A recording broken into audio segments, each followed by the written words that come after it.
Good, happy Saturday morning.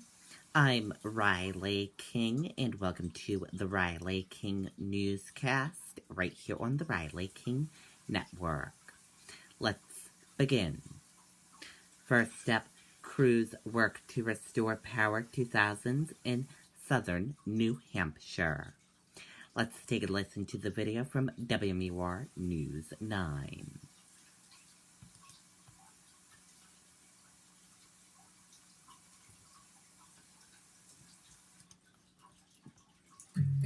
Physical therapy at Memorial Hospital. We provide the community with an option for improving their function and getting themselves back into the game. Back to their passion, back to their sports and activities and the life that they love to lead here in the mountains. We have many techniques here at Memorial Hospital Physical Therapy. We do manual therapy. We will work with therapeutic exercises, teach you different stretching, strengthening techniques, and we want to work with you to get you back to that active lifestyle that you enjoy. Well, Tom, a lot of people still waiting for those lights to come back on tonight, but Liberty Utilities says they did restore power to about 5,000 customers throughout the day. Several thousand, though, will have to wait. Utility and tree crews once again a common sight in Pelham and Salem Friday. This week's nor'easter tearing down massive tree limbs like this one in Salem along Route 38. That tree right there came all the way onto the house, touched the top right there, and almost break the window. Iris LaFontaine is grateful more damage wasn't done. This is the first time ever that I see a tree falling, almost hitting my house like that. A huge one.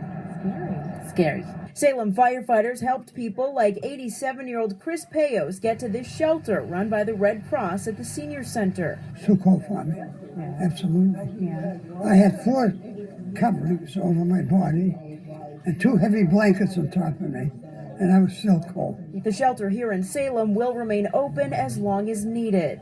We're providing them with lunch and meals and getting them in out of the cold, as well as folks that just want to come in and charge their cell phones and technologies. And it's not just shelters people are seeking out.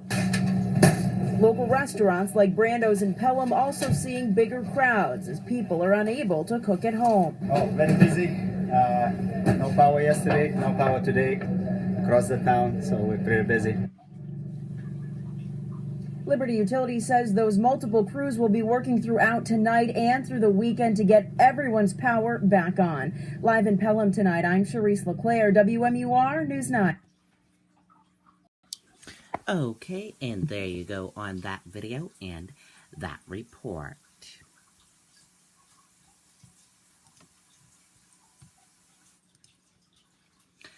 Husband dies, wife hospitalized with carbon monoxide poisoning.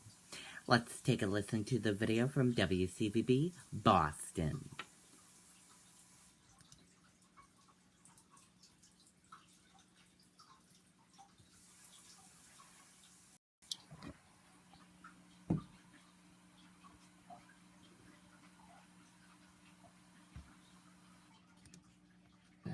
And at a sad update tonight, family tells us that the man who lived here has now died. I spoke with his mother, who is absolutely devastated. Police say that this family was running 2 generators inside their home in the basement and that they did not have a working carbon monoxide detector. 2 days after tree limbs snapped wires here, generators are still powering a number of homes. But the dangers of deadly carbon monoxide have become all too apparent on Pelham Street. There were 2 generators in the basement, and that would give off carbon monoxide. Police say those lethal fumes filled the home early Friday morning. The woman woke up feeling sick, but she could not wake her husband, who police say was unconscious. Neighbors did not realize those generators were not safely vented outside. I could hear it, yeah, but I had no idea it was inside. None. I'm surprised that it was even that loud. Others on this street are also using loud gas generators to power their homes, but they're careful to keep them outside. We put it out in the backyard, and it's partially underneath the deck, but it's like maybe 10, 15 feet away from the house. Police are now warning people of the dangers of running generators inside any building, including garages. It's just sad that it happened. You'd think they'd know, but who knows? Now, the family cat did not survive, sadly. That man's wife is expected to survive. Live in Methuen tonight, John Atwater, WCVB News Center 5. Okay, and there you go on that video and that report.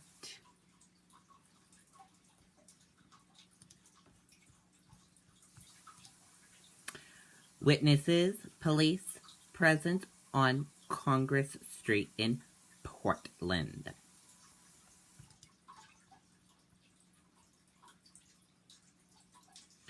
Part of Congress Street in Portland was closed early Saturday morning, witnesses told WMTW News 8.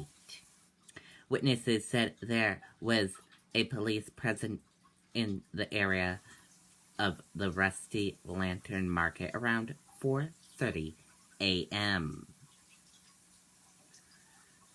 WMTW News 8 has been in contact with Portland Police and will give updates as they come in. Stay tuned for more updates as they come into the newsroom.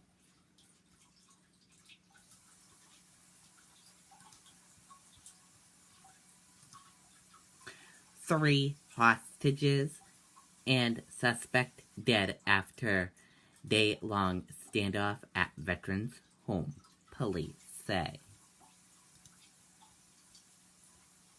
Let's take a listen to the video from ABC News. 5-Hour Energy Fast Facts. What's in a 5-Hour Energy shot? The key ingredients in 5-Hour Energy are also available in everyday foods. Things like B vitamins, amino acids, nutrients, and caffeine, about as much as a cup of the leading premium coffee. Want to learn more about 5-Hour Energy? Click the link to find out more 5-Hour Energy Fast Facts. Good evening as we come on the air in the West tonight, and that's where we begin that tense standoff, a hostage situation unfolding all afternoon at one of the largest veterans' homes in America in Napa Valley, California. A massive response from law enforcement, the entire complex on lockdown, the FBI, the ATF on the scene, SWAT teams moving across the property, taking positions. We learned hostage negotiators were talking to the gunman who already had opened fire. ABC's Matt Gutman leading us off tonight with what we've now learned. Tonight, SWAT teams cornering that hostage taker. All at this sprawling care facility that serves veterans. There was an exchange of gunfire fired by both our deputy and the suspect.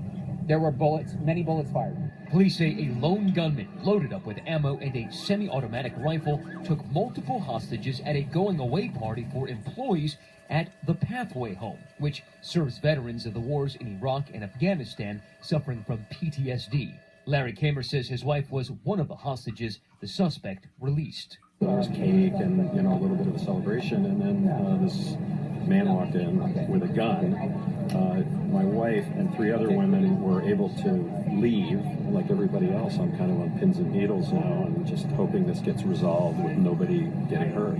Now, 3 hostages remain inside.